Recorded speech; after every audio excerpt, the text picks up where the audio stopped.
प्रधानमंत्री सुरक्षित मातृत्व अभियानांतर्गत गोरगावले प्राथमिक आरोग्य केंद्रात गरोदर स्तनदा मातांची आरोग्य तपासणी करण्यात आली। याबाबत आपण सविस्तर वृत्त पाहूया।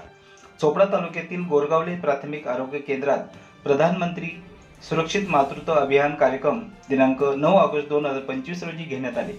जिल्हा आरोग्य अधिकारी डॉक्टर सचिन भायेकर, जिल्हा माता बाळ संगोपन अधिकारी डॉक्टर रमेश धापते यांच्या आदेशानुसार तथा चोपडा तालुका आरोग्य अधिकारी डॉक्टर प्रदीप लासूरकर यांच्या मार्गदर्शनाखाली चोपडा तालुक्यातील सर्व प्राथमिक आरोग्य केंद्रांमध्ये प्रधानमंत्री सुरक्षित मातृत्व अभियान राबविले जात आहे।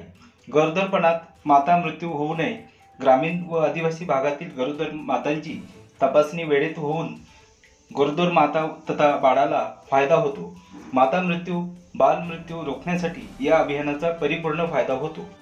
या प्रसंगी वैद्यकीय अधिकारी डॉक्टर मयुरेश माने, जिल्हा स्तरीय परिवेशक विजय देशमुख, आरोग्य सहाय्यक रवींद्र काटे, सुनील महाजन, आरोग्य सहायिका कल्पना सोनोने, आरोग्य सेवक आशिष लोसरवार तसेच अनिल माडी, आशा सेविका उपस्थित होत्या।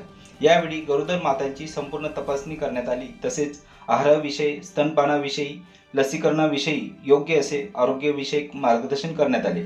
यावेळी परिसरातील शेकडो माता भगिनींना या अभियानाचा लाभ घेतला। धन्यवाद। ताज्या घडामोडी पाहण्यासाठी Bharat superfast live news Marathi चॅनलला लाईक करा, शेअर करा, सबस्क्राईब करा, कमेंट करा। धन्यवाद।